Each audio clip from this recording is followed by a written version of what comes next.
Hey guys, I'm Afshin, and welcome to part 2 of the VEX Onshape tutorial. Today we're jumping right into assembly mates, the little symbols up here in an assembly of a document page. These are basically the different ways you can lock a robot together and make your robot actually work in CAD. However, if you haven't checked out part 1, I highly recommend you watch it to get some context on the stuff we'll be talking about in this video.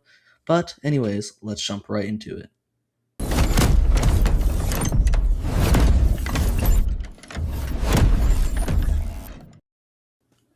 Alright, so we're in our VEX1 document and an assembly page, and we have our brain, our vision sensor, and I brought in some C channels and a few gears to help model the assembly mates that we're going to go over.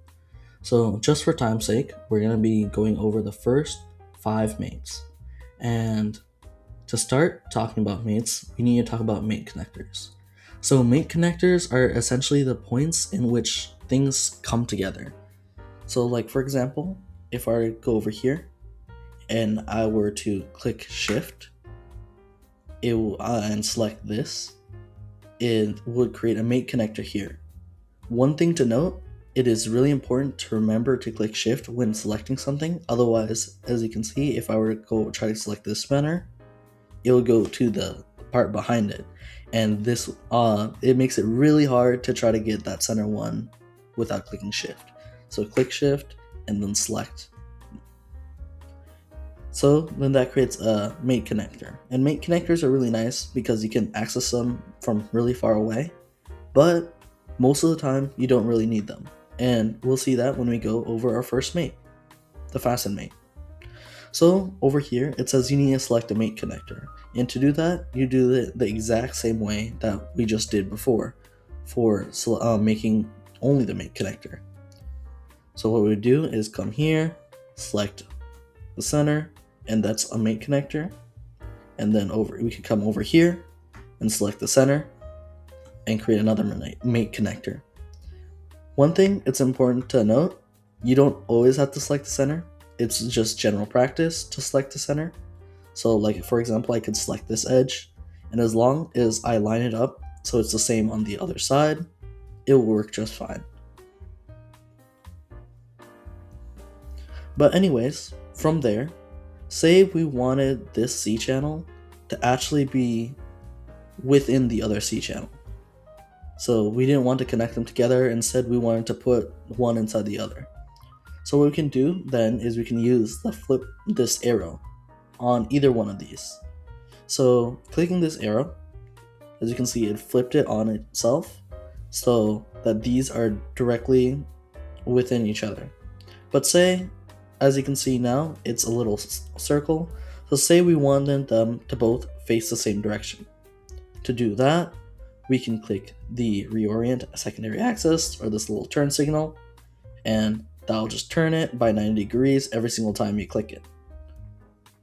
So now that we have it turned, we can complete it by either clicking enter or clicking either of these two check marks.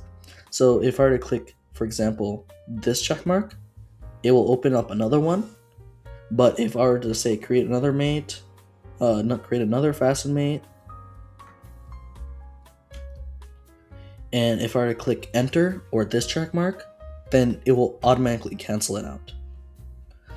So anyways, that's everything about the Fasten mate. Next, we have our Revolute mate. So for our Revolute mate, I'm going to delete these Fasten mates, and I'll take this gear. So we have our gear right here, and it's the same way. You just create your mate connector. Quick note, if you click the outer edge of a circle, it automatically selects the center. Really nice. It's really nice when you need to click things quickly, but again, you could just click shift and select the center the same way. Anyways, let's go to connecting it to our C channel. So here's our C channel, and it's connected. Ta-da! Then we can click, and we can click the green check mark because we don't want to create another Revolute, and now we have it. So if we try to spin this, you will notice that it's not spinning, and it's acting kind of like kind of like a Fasten mate, where it's just stuck together. But that's because when something isn't fixed or held in one place, it wants to move together. Like for example, if you were to put a penny on a book, and then you were to lift the book won't move separate of the penny will move with the book. But if you hold the book in place and then try to move the penny up and down, it will move just fine.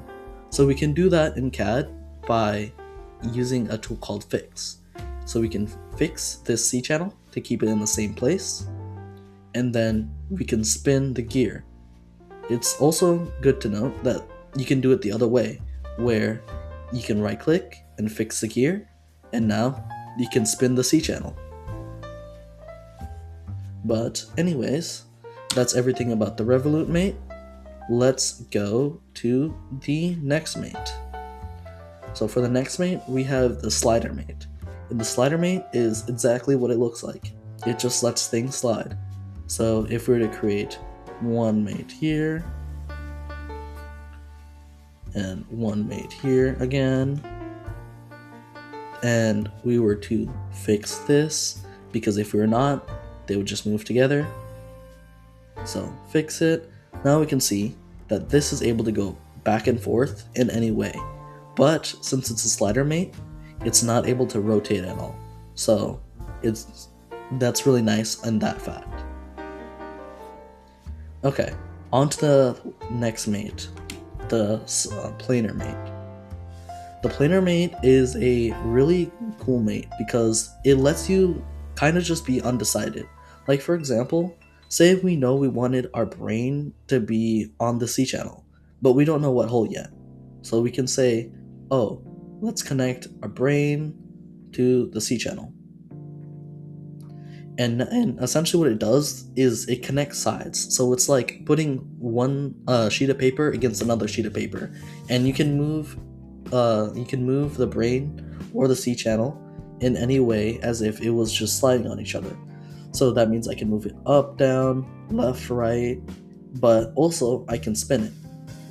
So like here, let it load.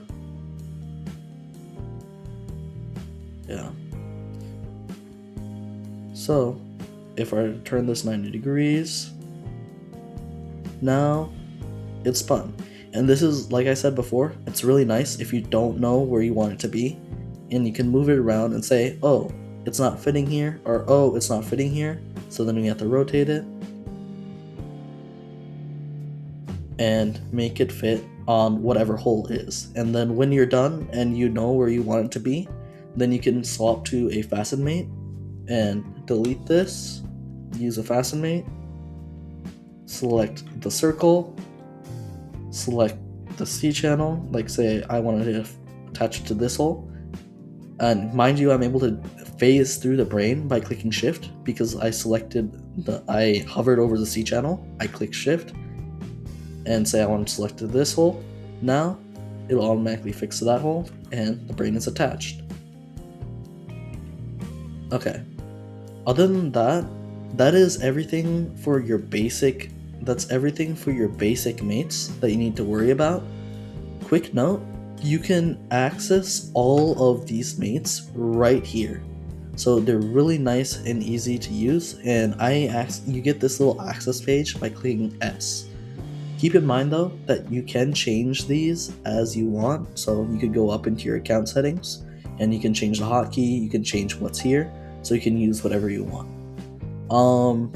Other than that, the only other thing that there are for basic mates is the cylindrical mate, which essentially acts as both the slider mate and the Revolute mate combined. So right now I have this fixed, so if I were to create a cylindrical mate and attach it to here, now this gear will both be able to move forward and backwards, kind of like how it shows here, forward and backwards, and also be able to spin. But anyways, that is everything that I have for all the basic mates. Keep in mind, this is not everything that's an Onshape, but this is enough to start building a robot. It won't be the fastest way to do it, and I'll be coming up with a video both on the fastest drivetrain build speed run, along with a video on like tips and tricks to just generally CAD faster. But anyways, that's it for today. Hope you guys have fun, and we'll see you guys next time.